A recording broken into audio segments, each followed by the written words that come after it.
back, ladies and gentlemen, from a tour of Greece where he wowed Athens, and I mean wowed Athens. There are people, I'm getting texts left and right from the Parthenon about his appearances and how he imparted Penn State football knowledge to them, and they are still talking about it in Greece. Nate Bauer. Not a ton of Penn State fans in the Grecian islands this time of year, Steve. You'll be surprised to learn. Yet I will tell you that the ones that are there, wowed. That's all that matters. That's all that counts. How are you? I'm great. How are you? It's great to be back. Yeah, it's great to have you back. And everybody got a chance. Look, I talked to Dusty Dvorak for about, 45 minutes on Friday morning.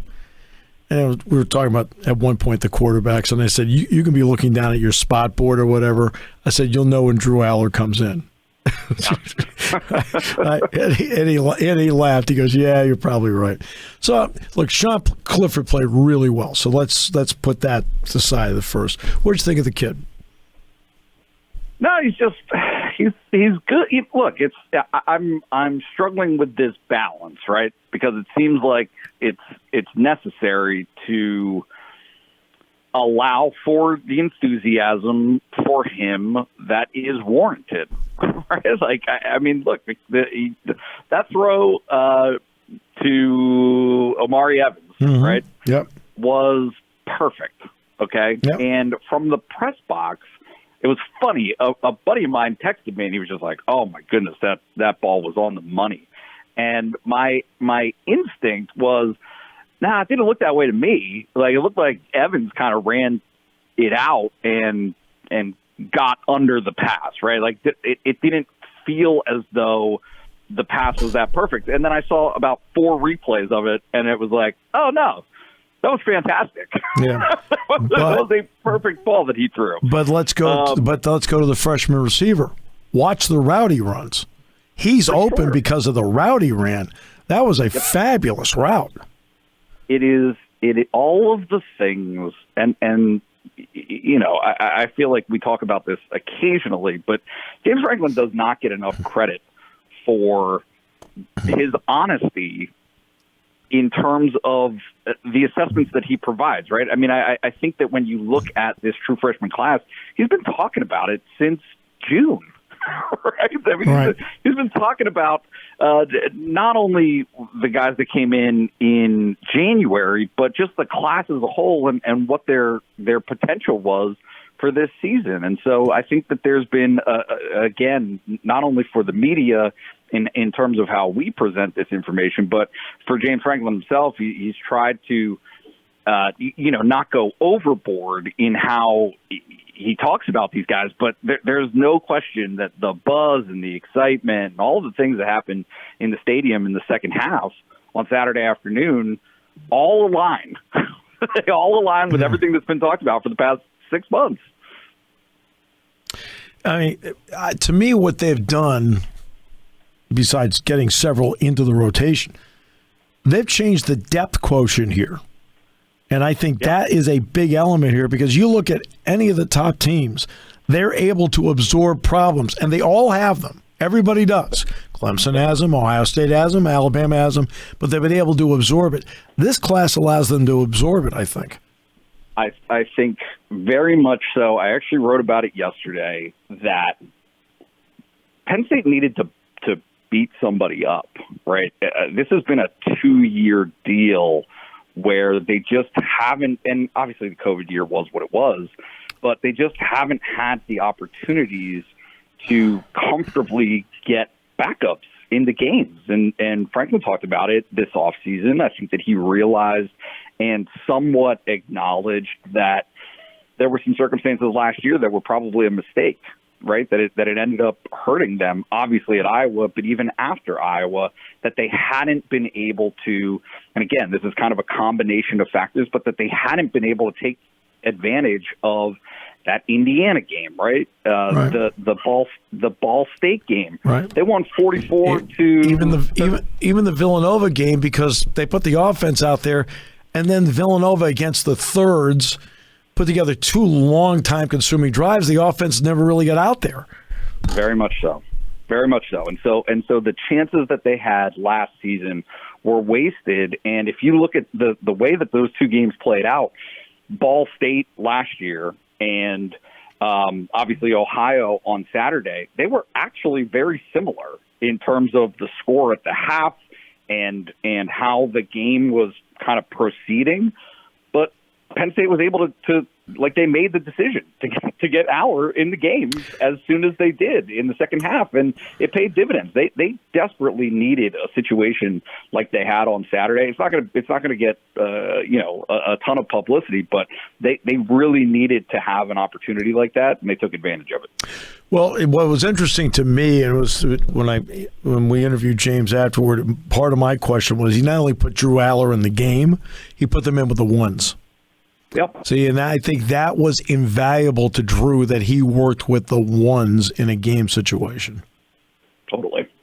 I've been talking about this for a couple of weeks now, but it had look. You don't necessarily know how you're going to draw these things up, right? But you have to get guys like Drew involved in the season. He was never going to be, or it didn't appear to me at any point this offseason that it was ever his show, right? He wasn't going to actually challenge Sean Clifford for that starting spot. But you got to be able to find and carve out spaces to involve him, to get him as part of the action. And guys like, obviously, Nick Singleton was going to make a push. There are some other guys that are in that realm of Denai Dennis Sutton has to play. You have to find a way to get these guys to play in today's day and age of transfer portal and NIL and all of those other things. And they've been able to draw that up and do it perfectly through the first 2 weeks.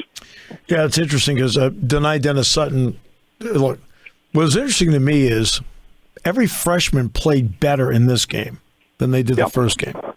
Denai Dennis Sutton played much better in this game than the first game. Remember, he didn't come in until the middle or latter part of May, I think, something like that, because McDonough doesn't let you leave early. And this is what... You know what, Steve? It was actually June 11th. June 11th, okay. June 11th? Yep. And so he didn't have the spring here. Yep. And he's already playing, and I think that's really important along the way. What were a couple of other things maybe under the radar that you saw that you liked? Well, obviously Singleton isn't under the radar. He's front and center, but it's huge. It's huge. It changes everything. And I thought that what Franklin brought up in the post game summarized it perfectly, because it's not just about the fact that he can break off an 80-yard run. It's the fact that defensive coordinators now have to account for it. Mm-hmm. And defensive coordinators accounting for it completely changes the complexion of the season for Sean Clifford and for Mike Yurcich. And can I add one other part to that? For anybody who's asking why Drew Allar ran, when he comes into the game, if he has to come into a game, if he does, guess what? They know he can do it. It's on tape. That's why they put it in there. Yep, very much so. And so those, I think that those are. It's not the front and center. Nick Singleton being spectacular and Drew Allar being spectacular or really good are their own thing. That's what's going to be front and center. But the ramifications and the things that it does to open up the offense for all of those other pieces. Hey, surprise, surprise, the offensive line is a lot better when Nick Singleton runs for 70 yards. Right? Yeah. Instant improvement. Instant improvement. And so, I think that those are important. But I do actually think that the offensive line did take a little bit of a step on Saturday. I thought that some of the blocks that set up those runs were better.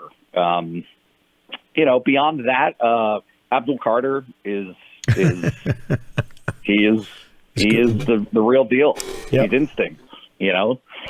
So that's I think is important. I think that I have 2 questions coming out of Saturday. I still have a little bit of question about that defensive line, and I'm starting to wonder why some of the interception opportunity, it was kind of a one-off. Maybe it felt like against Purdue, but I thought that there were some opportunities that Penn State secondary wasn't able to corral on Saturday as well. That look, these are you got to make the play. You got to interceptions are life-changing, as Anthony Poindexter once said. Yeah. So you got to capitalize when those opportunities come, and certainly I think in Findlay this weekend, they're going to have some more of those opportunities that you got to maximize. Yeah, he threw 2 against San Jose State in the first half, which were important. I feel like a broken record. I feel like I'm saying exactly the same thing I said a year ago. You watch Auburn through 2 games, and I have no idea how good they are. Yes. The running backs are good. Well, we know, Bigsby, Hunter, Alston, they're good. Tight end, Schenker, really good. Hall, 29 to defensive end. Whoa, big-time player. I mean, NFL player. A lot of the other stuff, I'm not sure. Riley's 13, the inside linebacker, is a good player. But everything else, I'm not sure about. I just don't know. I can tell you that based on the reactions of some of the Auburn communities that I perused online today, they're not real sure either. Those fans aren't real sure either. Not a ton of satisfaction about how that game played out for them on Saturday. Yeah, and I thought San Jose State was really well prepared, but I felt like that when they got behind, they kept trying to rely on the same game plan, and he never once went forward on 4th down. Yeah. Like, jeez, come on, play to win. Yeah, right, it's funny, but I gave Ohio a lot of credit for that on Saturday. Oh yeah, right? no, late in the first half to keep coming. Yep. To not pack it up. No. I agree with you, and I like. By the way, Rourke's numbers are not good in the game. I thought Rourke, the quarterback, played very well despite what his numbers say. Yeah, he's a good quarterback. Yes, he's a good quarterback. It was very clear from that FAU game. I didn't do a ton of research on Ohio, but that's an offense that can play, and he's a quarterback who can play, and Penn State should probably feel pretty good about giving up just 10 on Saturday. All right, great to have you back. Watch My Big Fat Greek Wedding. That's really good. That'll be good for you. Don't watch don't watch the sequel. It doesn't matter. A lot of cucumbers in my diet now. Cucumbers, green peppers, olives. Right? Olives, always. Yeah. Yeah. Got to keep you alive. Yeah. Something like that. Those 300-yard drives down the middle, wedge to the green. What do they live for? I always refer to it as Jack Ham wedge when Barney Moore puts it down there. All right. I can tell you right now. He can play. Oh, no, he can play. Barney. Oh, he can play. Barney. No doubt. He's quietly been terrific. So. Yep. And on you. In fact, you could help me out. Which number 6 is back there on punt returns for Auburn? That'd be great. Thanks. I'll check in with you on Saturday. They both. I'm literally gonna watch warm-ups, and I'm gonna see. I guess one of them wears a wristband, and I got to figure out which one it is. So that's all these little things you got to do. Whatever. You're a veteran. You're a pro's pro. You've been doing this for decades. Yeah. I can count on you. It's my job to get it done. All right, my friend. Thank you. See you down there. Sounds good. Thanks so much.